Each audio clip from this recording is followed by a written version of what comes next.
Programa Questões de Fé, agora estamos no quarto bloco. Para os ouvintes da Rádio América, domingo às 9 da manhã, pode entrar em contato durante a semana, que no outro sábado, no próximo sábado, nós vamos ler a sua participação. 3469-2505.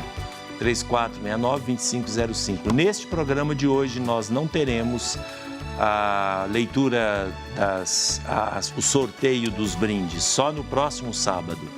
Código de área de Belo Horizonte é 31, pelo facebook.com/questões.de-fé, pelo WhatsApp, está aí no seu monitor, 996-428-473, questõesdefé@tvhorizonte.com.br. E agora nós vamos ver, acho que vocês gostaram, né?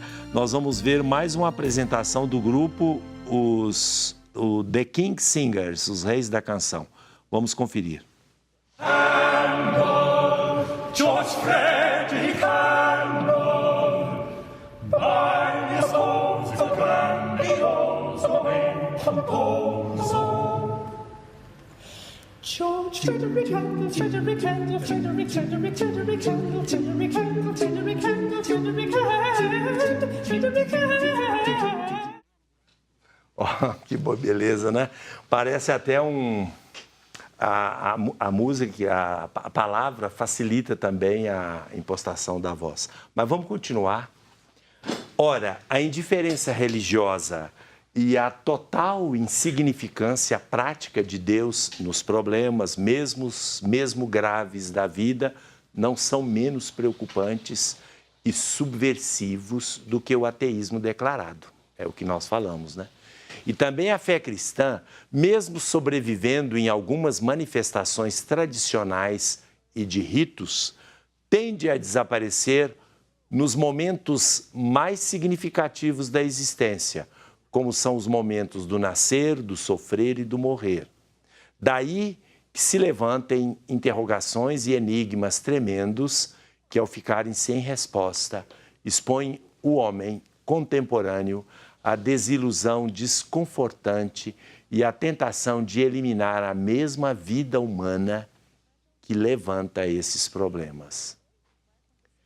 Em outras regiões ou nações, porém, conservam-se bem vivas, ainda nos dias de hoje, tradições de piedade e de religiosidade popular cristã.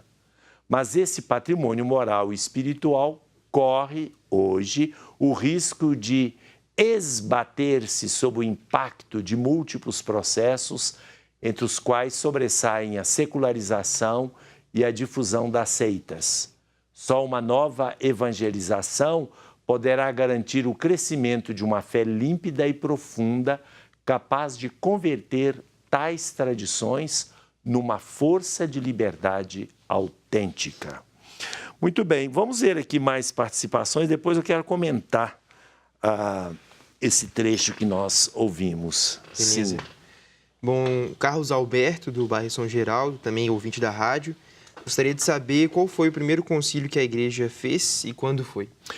Olha, vamos dizer assim, o primeiro concílio, se esse concílio entende a reunião dos bispos, né, do mundo todo, o primeiro concílio foi em Jerusalém, porque o concílio de Jerusalém houve aquela primeira crise entre os apóstolos, Paulo com os companheiros dele na evangelização dos pagãos, e depois os outros apóstolos que estavam mais circunscritos à terra palestinense.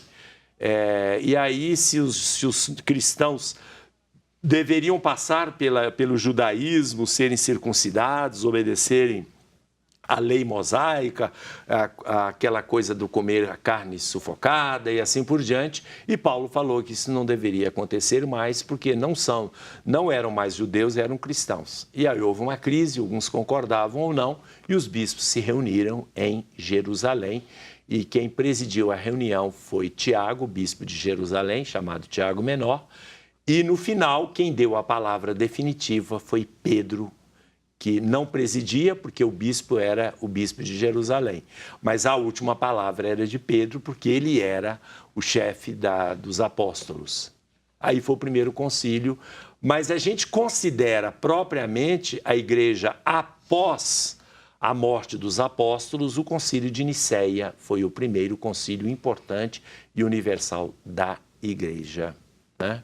Agora, eu quero voltar ao que nós falamos sobre a dificuldade, no final do documento, o Papa falava daquelas dificuldades todas no mundo de hoje e colocou 2 tipos.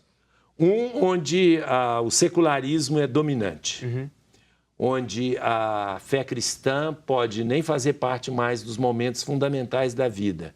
Ou seja, não se batiza no nascimento, não se casa na igreja no casamento. Algumas coisas nós já vemos acontecer aqui no Brasil, né? Sim, sim. No caso do casamento, por exemplo, a banalização do casamento está sendo terrível, né? As pessoas não põem uma bênção lá, mas não tem fundamento, né? Você vai no clube, um sujeito, tem até na internet, formadores formadores para quem celebra casamento. Nossa. Tem na internet. Um curso. Assim como você tem curso para fotógrafo, para tirar fotografia, para fazer isso, fazer aquilo, tem um curso para quem que vai fazer casamento nos clubes, nos sítios e assim por diante. Ou seja, perdeu-se a referência no momento importante da vida. Sim, com certeza.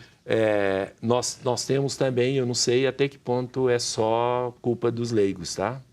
O problema da falta de uma experiência profunda no momento difícil da vida, que é no momento da morte, para os parentes e na doença daquele que está fragilizado pela doença. A nossa participação é fraca. Sim, com certeza. Acho que também, hoje, muito por causa dessa sociedade hedonista, né? Essa valorização excessiva do prazer e daquilo que satisfaz, né? Os nossos instintos, as pessoas veem a velhice como se fosse, não é, já a morte antecipada, né? Como se perdeu, vamos dizer, mesmo que a pessoa não esteja numa situação completamente debilitada, né? Mas às vezes não tem condição de fazer tudo que ela fazia na juventude e tudo mais. É como se fosse uma pessoa descartável, né? Já não precisa mais. Não tem vida mais, né? É uma coisa muito triste, né? Infelizmente, fere muito essas pessoas. E o documento falou isso, né? Quando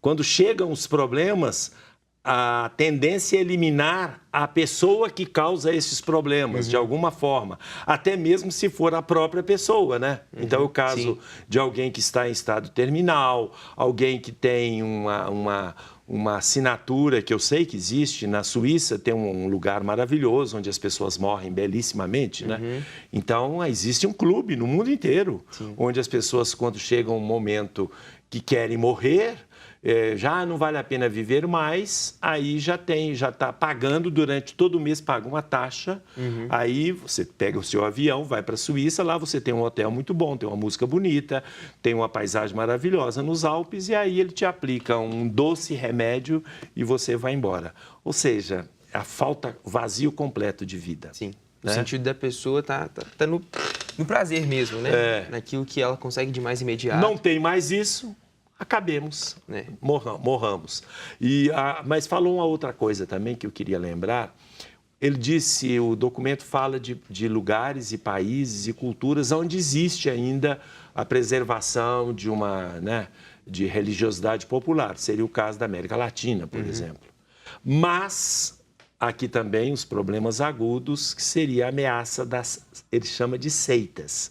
É o nome que o documento dá. Hoje se costuma falar, como é que é? Autônoma, religiões autônomas, religiões livres, uma coisa desse tipo, né? Denominação cristã autônoma, seria mais ou menos, seria o nome politicamente correto daquilo que o documento chama de seita, né? Que é também uma dificuldade, né? Para nós. Com certeza. E acho que mesmo dentro da igreja, né, uma confusão muito grande entre aquilo que faz parte da tradição, né, aquilo que vem de influências pagãs, né, podemos dizer. E se introduz como se fosse...